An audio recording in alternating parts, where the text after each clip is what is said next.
She invited me to come to her event, so I'm really thankful that she keeps doing that and she keeps struggling, she keeps working. So here's Jennifer.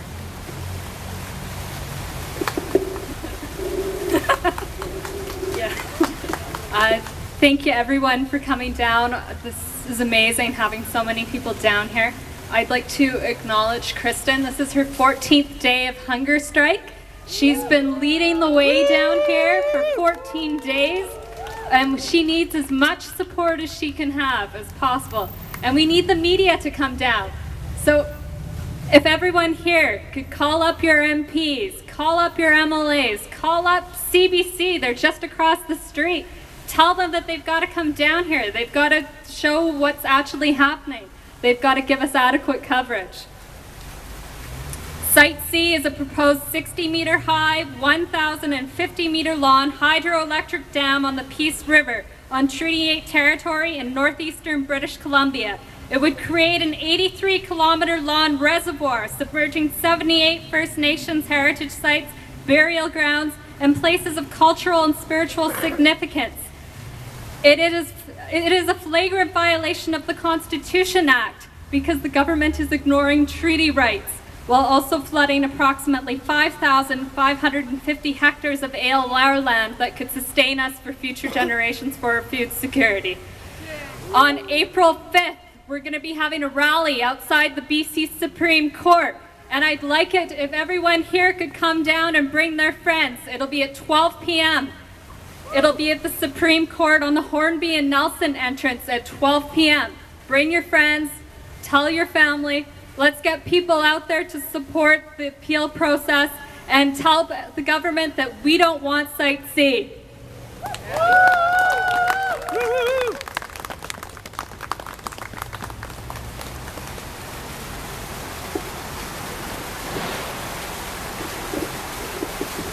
Thank you, thank you.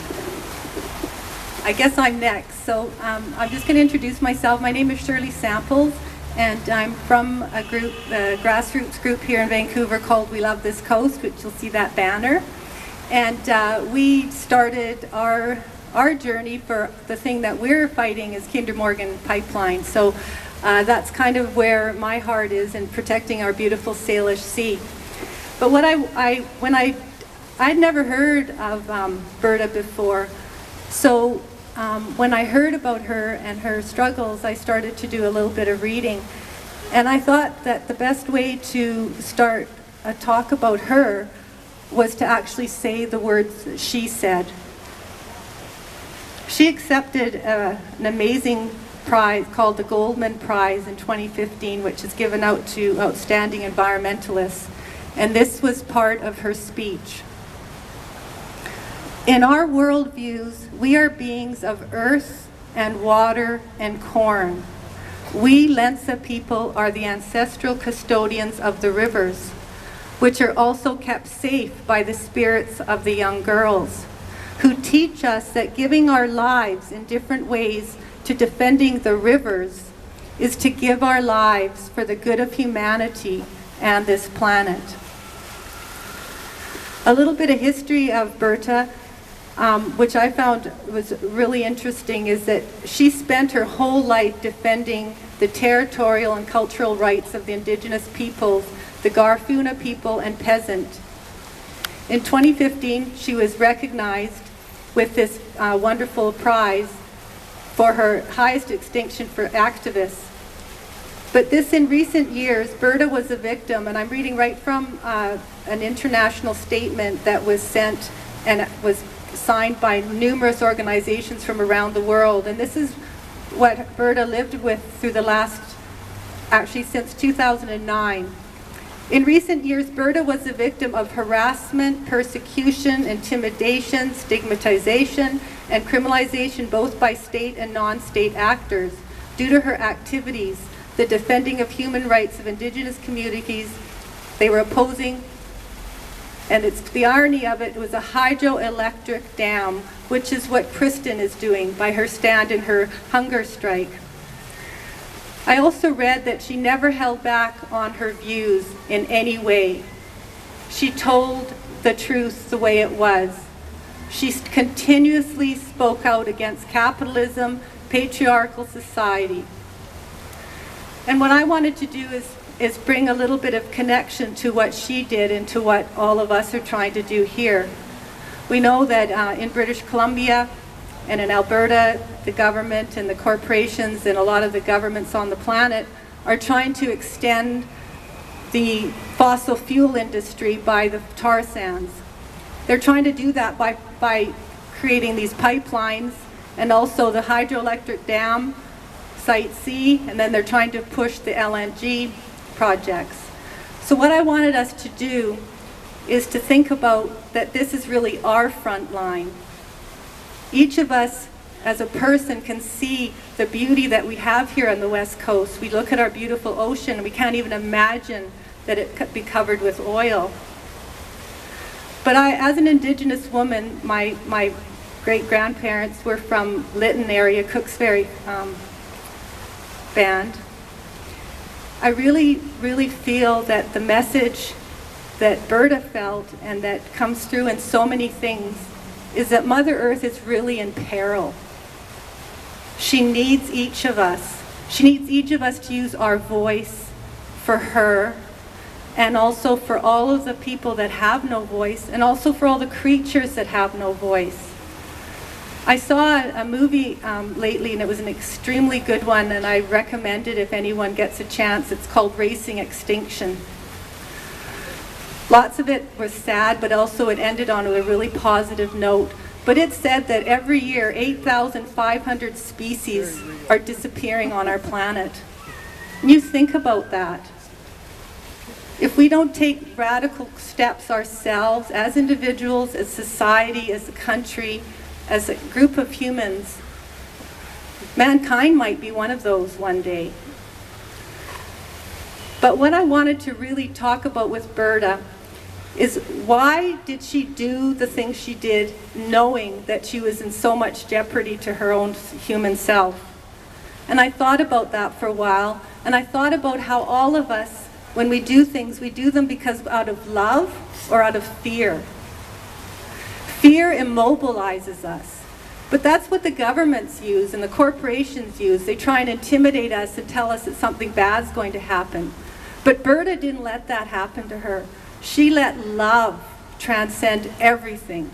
And that's why I think, even though it's really hard and sad to think about how her life ended, we also have to take a few minutes and just think about the gratitude that each of us can have for a woman who's that strong and that courageous.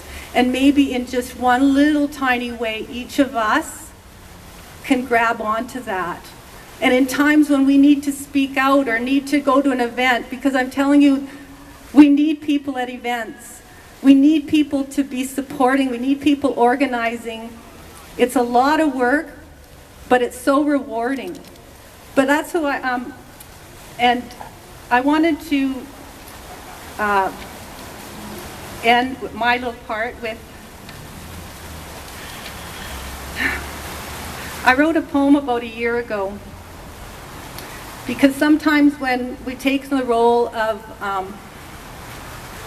wanting to speak, and for many of us it's not really our first choice, so we sometimes say to the universe, like, why me?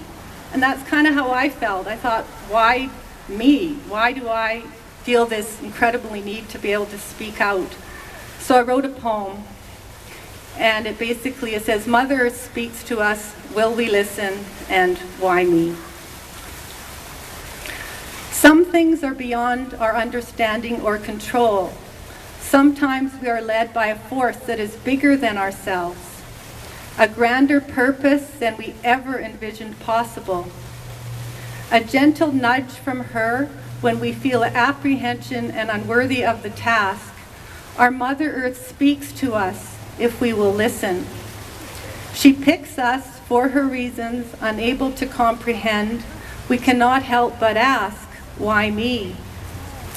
Feeling her urgency to be heard, I pause. I give her all my attention. She calls for all the courage and tenacity I have. The mission is for all, she says.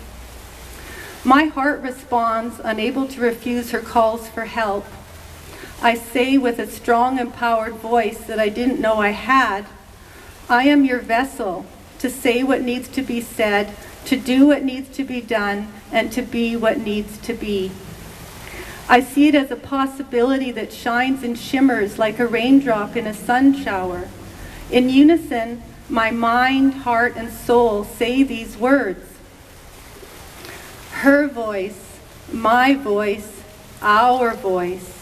Her existence, my existence, our existence.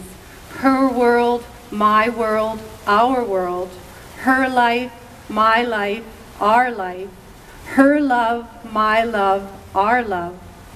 So as I continue to hear her calls for help, it behooves me to say to all, be silent. It may be you she is calling. Be that vessel to change what needs to be changed with the power of one, and that one being you. You will soon see why she indeed did pick you. So my final words is that may you rest in peace, dear Sister Berta. We feel that you are a warrior, sister. You touched our hearts and now you've touched the world. We feel this shift just by your life and in your death, and that we'll never ever, none of us will ever stop fighting. Thanks very much.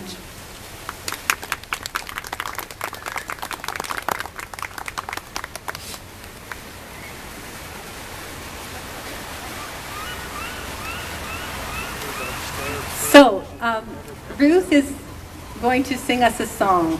It's a song she wrote. No, she didn't write it? Okay. She sang it up at Burnaby Mountain.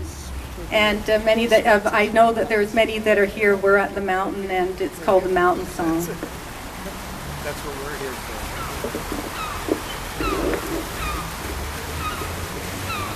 for. It's a song by Holly Near, and I started singing it up on Burnaby Mountain, and I dedicate this to Berta and the other land defenders that are making sacrifices on behalf of all of us.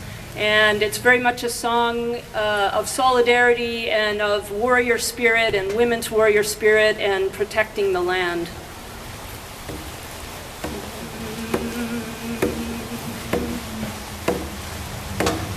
I have dreamed on this mountain since first I was my mother's daughter, and you can't just take my dreams away.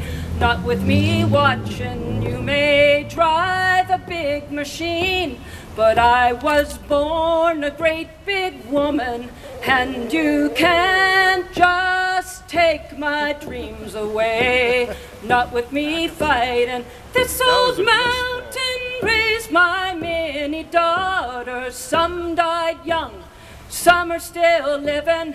If you come here for to take my mountain, well, I ain't come here to give it. I have dreamed on this mountain since first I was my mother's daughter, and you can't just take my dreams away. Not with me watching, no, you can't just take my dreams away. Not with me fighting, no, you can't just take my dreams away. No! Woo-hoo!